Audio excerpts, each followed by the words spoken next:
Hello everyone, আসসালামু আলাইকুম। কেমন আছেন সবাই? আলহামদুলিল্লাহ, আমি ভালো আছি।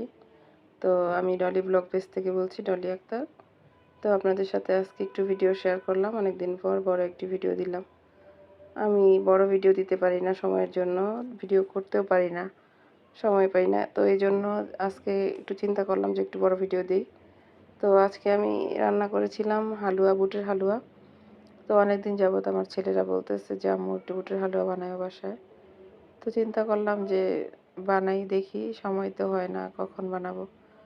তো আস্তে আস্তে আমি আর কি আপনাদের সাথে একটু শেয়ার করব আর কথা বলবো। অনেক দিন যাবত বড় ভিডিও দেওয়া হয় না, তাই এই জন্য চিন্তা করলাম যে আপনাদের সাথে আজকে একটু এই রান্নাটা আমি শেয়ার করি। প্রথমত অবস্থায় আমি হালুয়াটাকে সিদ্ধ করেছিলাম, ডালটাকে, বুটের ডাল। আর এখানে হাফ কেজি ছিল বুটের ডাল। সিদ্ধ করে এটাকে আমি ব্লেন্ডার করে নিয়েছি। তারপরে আমি সুন্দর করে ঘি, সয়াবিন তেল, গরম মশলা দিয়ে আমি তেলের ভিতরে এটা ভাজা ভাজা করেছি, অনেকক্ষণ নেড়েছি। তো নাড়তে নাড়তে হালুয়া বানাইতে গেলে হাত ব্যথা হয়ে যায়, এই জন্য বানাইতে ইচ্ছা করে না, খেতে মন চাইলেও খাই না, যেহেতু কষ্ট হয় বানাইতে।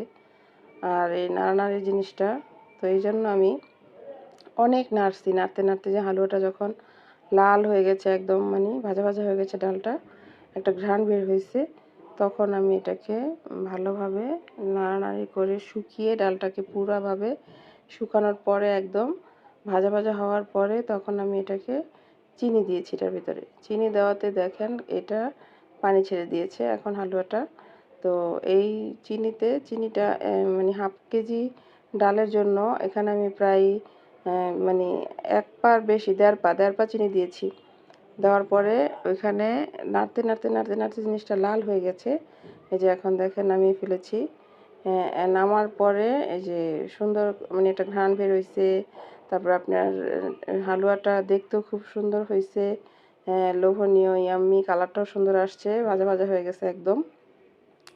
তারপরে আমি এই সেনিটার ভিতরে সেনি পরিষ্কার করে এখানে তেল দিয়ে নিয়েছি, সরিষার তেল। হ্যাঁ, এখানে তো সয়াবিন তেল দেওয়া যাবে না, যেহেতু এটা আমরা খাবো সবাই, সরিষার তেল তো খাওয়া যায়, সমস্যা নেই। তো তারপরে এটাকে আস্তে আস্তে আমি একটু ঠান্ডা করে এখন আমি সেনিতে ঢেলে দিলাম। এখন সুন্দর করে সমান করে প্লেন করে রাখবো।